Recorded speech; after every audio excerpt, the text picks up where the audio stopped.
Welcome to the Matsunoki Cafe. I'm Shiro, the owner. Sorry for how dark it is in here. I don't know why he came in here when there are no lights on, but I won't turn down a potential customer. I've been dealing with this power outage since the end of the last video, which will be up in the corner of the screen.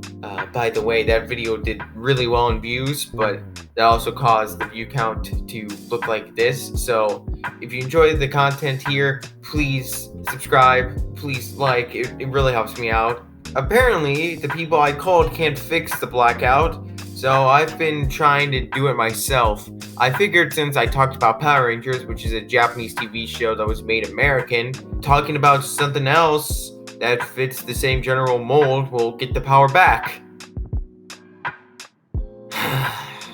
Fine. I'll talk about it if it means getting the cafe back in business. Don't worry, I know this isn't a fun topic, plus I got a bigger video in the works, so I'll try to keep things short. Live action adaptations, they sure exist. Look up any live action movie based on an anime and you will find a ton of videos criticizing and outright hating on these films.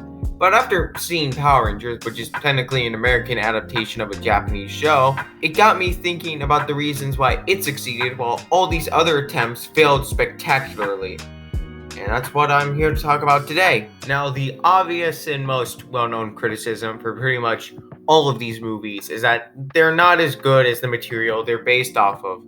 I've heard some say that if these movies kept the same general premise, but were instead their own thing, separate from a pre-existing anime, they wouldn't receive as much hate as they do. It's the same sort of defense given to Teen Titans Go. If you kept the same show but didn't make it Teen Titans, then it wouldn't receive as much hate as it does. I think what sets one foot in the grave for all of these live action movies and shows is that they're adapting from an animated medium. To use the CowboyBebop Netflix show as an example, the way they have the actor mimic Spike's fighting style just feels unnatural. Now, I haven't seen much of either version of the show. I could tell Spike's fluid movements in a fight look a hell of a lot better in animation.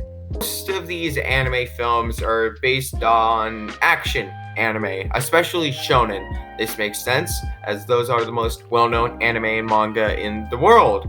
Because you can't truly replicate an animated fight in live action, a fight scene in DragonBallZ ends up being a lot more interesting than a fight scene in Dragon Ball Evolution.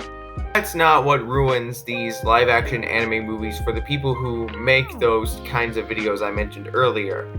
The biggest complaint is that they're trying to replicate the story of the original work, only to tell it abysmally worse.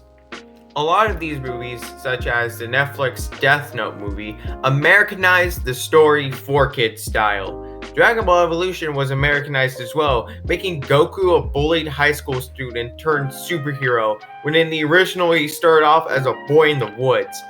I'm not even sure this version of Goku even knows what a school is. As we learned with 4Kids, this form of Americanization is never a good creative decision, but at least with 4Kids, we still got the animation, even if it was censored and the dialogue was changed to fit a different culture. You don't get the animation with these live action movies, obviously, so it's even more despised. Now, how does Power Rangers get around this? Well, for one, it's using footage from a live action show, so it doesn't feel like we're missing an important quality of the original work. On top of that, PR creates its own storylines every season instead of trying to make American versions of the Sentai plots.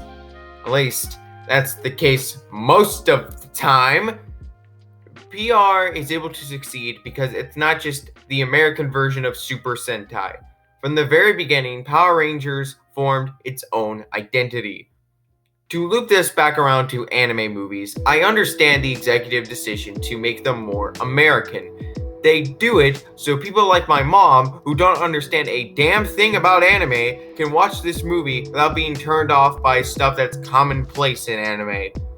That's also why they make these shows and movies live action in the first place.